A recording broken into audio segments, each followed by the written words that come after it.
Greetings, Jonathan Glass, acupuncturist, classical naturopath, and Ayurvedic practitioner. My last video, I talked about the problem of vata aggravation or dopamine overload. Dopamine overload, when we're constantly being stimulated, that constant stimulation, a good thing becomes a problem. So that dopamine, which is a good thing, becomes a problem. When it keeps going, we become anxious and depleted ultimately. So we have to break that cycle. And, first thing to talk about is to develop some regulation in our day and commitments to certain phases and times of the day where you just chill out. So the first thing is to start your day a few minutes before sunrise, to get up early, get to sleep early or earlier, and start the day with some stretching, breathing, meditation, prayer, japa, whatever it is that you are inclined to do to start the day. My teacher said, never touch the earth before you get out of bed, before you connect to yourself, connect to divine, whatever your spiritual orientation is. It's very important to start the day on literally the right foot. The other thing is to do some kind of practice in the morning. And that can be very short for some people, especially if you're just starting out, or it can be a little bit longer, half an hour, 2 hours.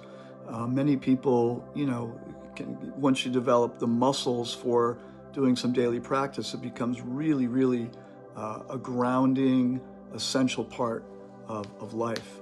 A very simple technique I love is alternate nostril breathing. You just take your right hand, put your hands like this, and cover your right nostril, breathe in through the left,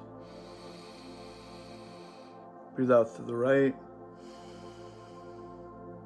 breathe in through the right, breathe out through the left. And do about 7 cycles of that in the morning. And if you can do 21 a day, 7 in the morning, 7 midday, 7 at night, it can make a huge difference in your nervous system. The left nostril goes to the right brain, which is the parasympathetic nervous system, and the right nostril goes to the left brain, which is more connected to the sympathetic nervous system.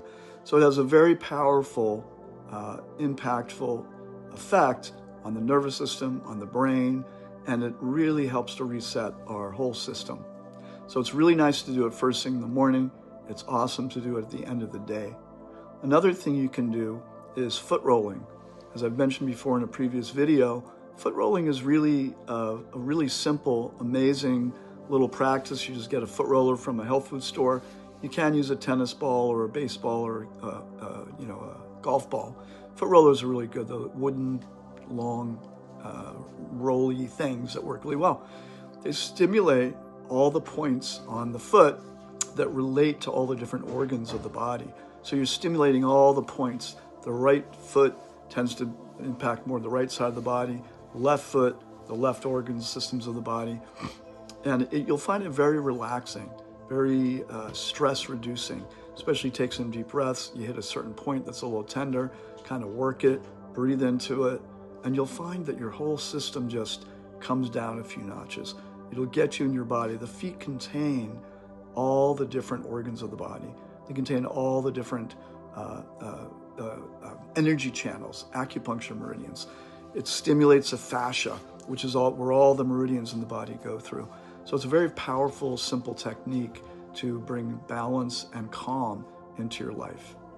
So we'll talk more about other techniques, but those 2 things, alternate nostril breathing and foot rolling, can be really, really powerful. The other thing I always recommend is get back into the rhythm of life, which is early getting up in the morning and getting to sleep a little bit earlier at night, and eat 3 hours before you go to sleep. Especially, well, it's good for everybody, but if you want to lose weight, it's almost impossible to lose weight if you eat too late at night. Ayurveda says what you eat at night, you wear in the morning. All right, have a great day.